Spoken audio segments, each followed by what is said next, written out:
Alors, pour télécharger le nouveau Affinity, en fait, il faut aller sur affinity.studio. Donc, l'ancien site est toujours dispo si vous tapez Affinity Photo, par exemple. En tout cas, au moment où j'enregistre cette vidéo, le référencement n'est pas encore complètement opérationnel. Donc, vous pouvez peut-être avoir des résultats qui vont arriver en premier et qui sont en fait de l'ancien site.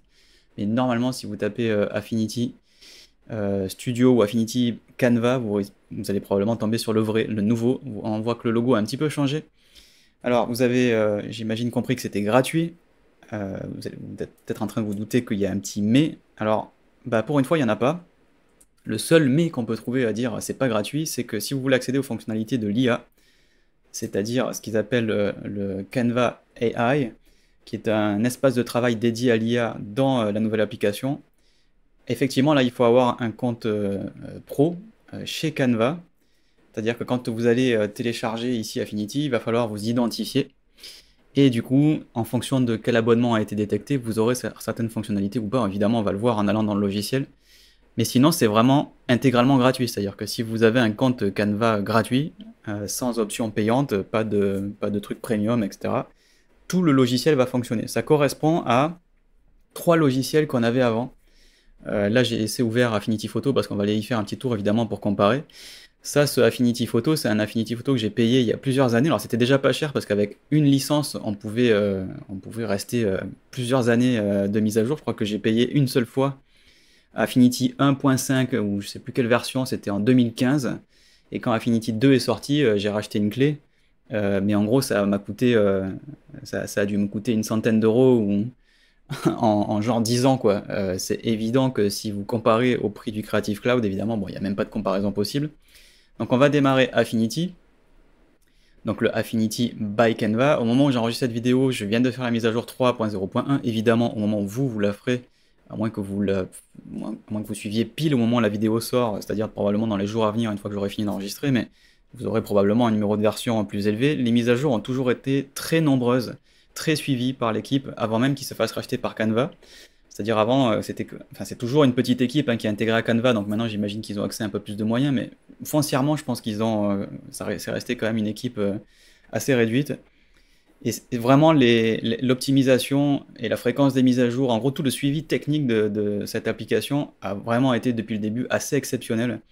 On sait par exemple chez Adobe qu'il y a des bugs qui sont restés extrêmement longtemps, y compris sur le lien entre plusieurs applications. Je ne vais pas parler du Dynamic Link par exemple entre Premiere et After Effects qui, franchement, sans être méchant, mais n'a probablement jamais vraiment bien marché en fait, hein.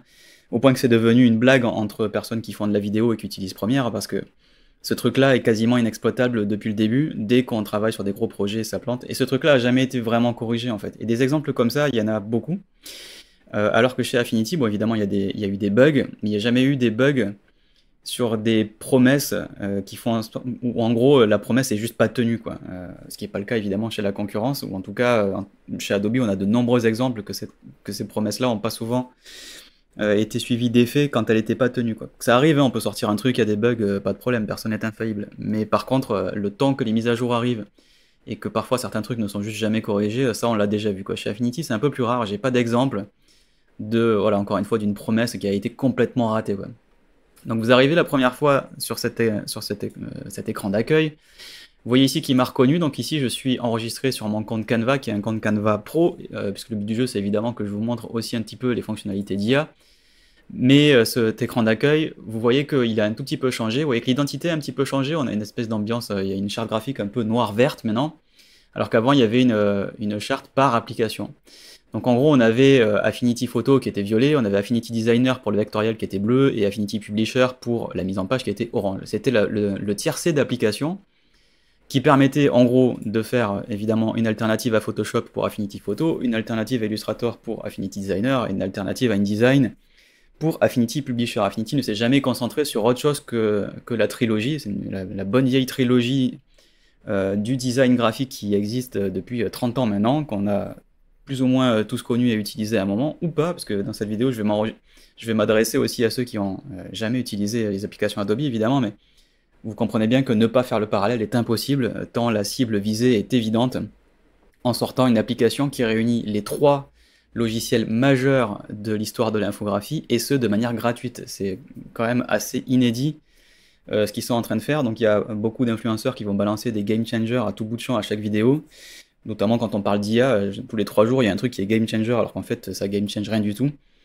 Bon, là quand même, au niveau des fonctionnalités, il n'y a pas de game changer parce qu'ils ont pas réinventé la roue. Par contre, ils ont un positionnement commercial qui est assez inédit quand même. C'est-à-dire que c'est pas juste un petit freeware, c'est pas un petit machin qui fait deux trois trucs pratiques. C'est vraiment une alternative viable avec une équipe très dédiée.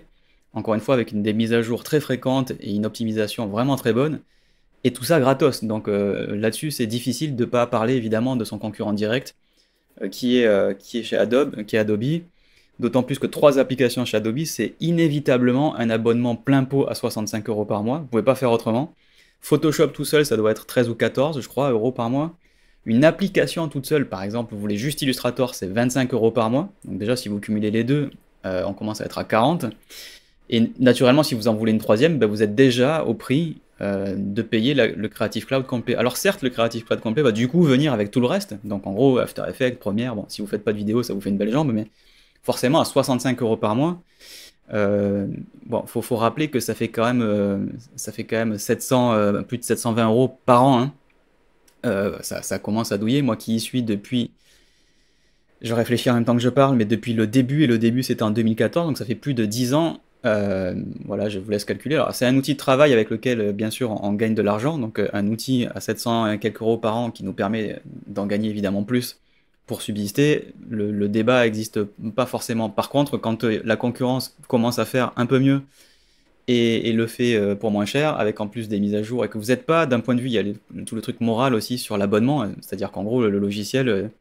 Ben, alors, aucun logiciel ne vous a jamais appartenu, hein, là-dessus il ne faut pas se tromper, vous achetez une licence pour avoir le droit de l'utiliser, ça a toujours été comme ça depuis que les logiciels existent.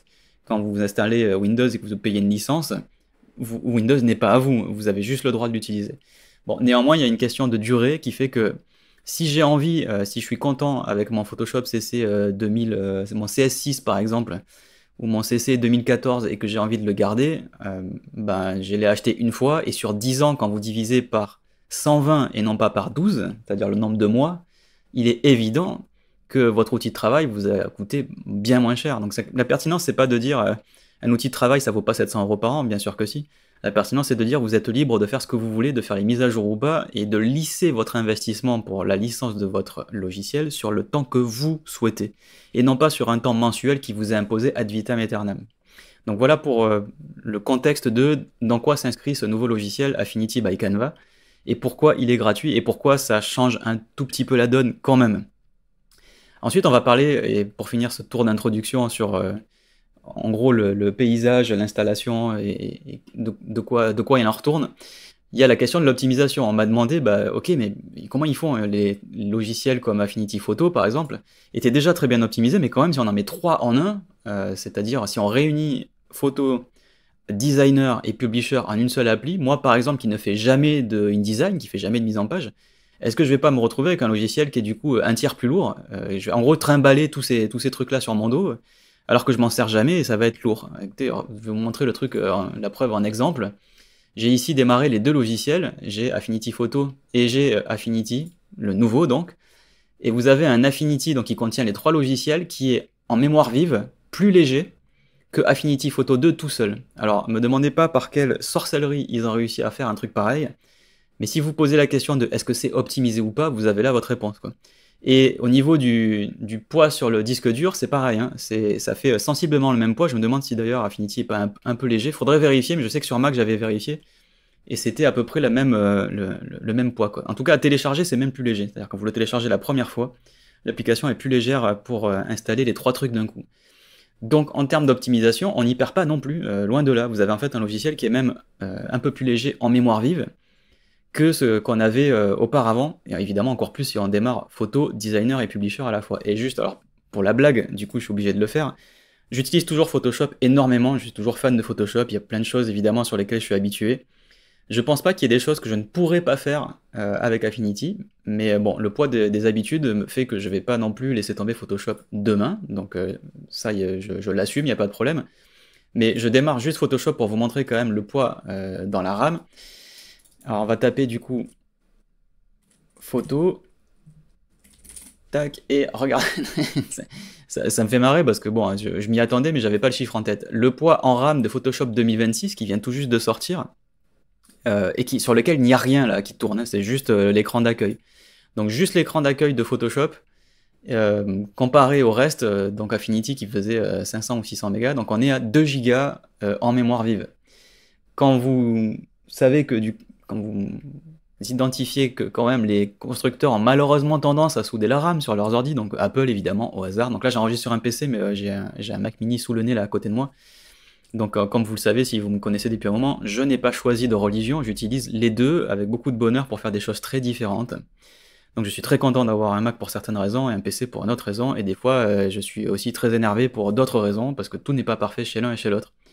Mais en tout cas chez Apple, quand on achète une machine, malheureusement la RAM est soudée, et malheureusement beaucoup de constructeurs PC commencent à faire la même chose. Bon là j'enregistre sur une tour, une bonne vieille tour que j'ai montée moi-même avec mes petites mains, et donc si je veux passer de 64 Go de RAM un jour à 128, j'aurai parfaitement le droit, et je le ferai quelques années plus tard quand la RAM sera normalement moins chère. Donc sur Apple, c'est pas possible, il faut acheter la RAM la bonne quantité tout de suite, ou sinon vous changez toute la machine. D'un point de vue investissement, c'est complètement con, bien entendu, et toutes les vidéos où je vois, en tout cas ça m'est arrivé de voir des personnes dire « Ah ben moi quand j'achète un Mac, je sais que je vais le garder 10 ans, donc je le prends toute option dès le début », c'est évidemment d'un point de vue comptable parfaitement stupide, puisque vous achetez au début une machine surpuissante avec 64 ou 128 Go de RAM, un SSD de 2 ou 4 Tera dont l'option est facturée à prix d'or chez Apple, pour ne pas les remplir au début, puisqu'au début ça va être beaucoup, jamais vous allez taper dans autant de RAM ou autant de stockage.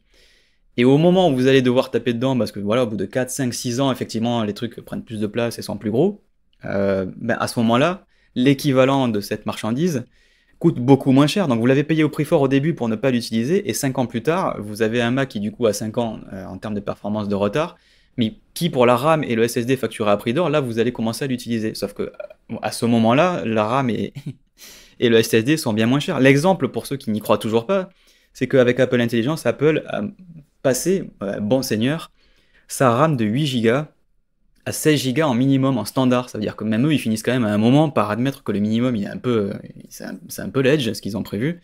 Et ils finissent évidemment par le monter. Vous pouvez être sûr que bientôt, les MacBook Air, un jour, ne seront plus à 256 Go de SSD en entrée de gamme, ce qui est évidemment scandaleux, et passeront à 512, comme les MacBook Pro l'ont fait à une époque, par exemple. Et comme d'ailleurs les MacBook Pro sont passés à 36 Go de RAM aujourd'hui, je crois, en standard. Donc tout ça pour dire, ce qui vient d'arriver là avec Affinity, en termes de tout, est hyper intéressant. L'application est plus légère, elle est plus optimisée, et elle est devenue gratuite, ce qui est quand même hyper excitant dans un paysage de logiciels où il y a énormément de concurrence pour essayer de conquérir les déçus de chez Adobe. Il y a eu beaucoup ce mouvement de personnes qui quittent Adobe au moment de l'abonnement, mais bon, chaque année, à chaque fois, il y a une vague, à chaque nouvelle mise à jour et de nouvelles polémiques autour de Adobe, il y a toujours une vague de résistance et de personnes qui disent j'ai tout claqué, je n'utilise plus Adobe et je vais chez Affinity. Bon, moi j'utilise les deux parce qu'encore une fois, ça fait partie de mon métier, comme vous le savez, et j'ai aussi mes habitudes, donc il y a des trucs que je fais avec plaisir dans Photoshop, et d'autres trucs que je fais avec plaisir dans Affinity. Mais s'il fallait en choisir qu'un aujourd'hui, et si c'était pas mon métier de gagner de l'argent avec la formation, mais aussi avec mes activités de design, avec les applications Adobe, s'il fallait vraiment que j'en choisisse un, j'hésiterais pas en fait. C'est évident que je prendrais un logiciel plus léger, plus optimisé, et qui a tout sous la main, et qui en plus est gratos. Et si je paye, c'est un abonnement qui est moins cher, parce que Canva c'est quand même moins cher que le Creative Cloud, et qui m'offre en plus l'accès à l'IA.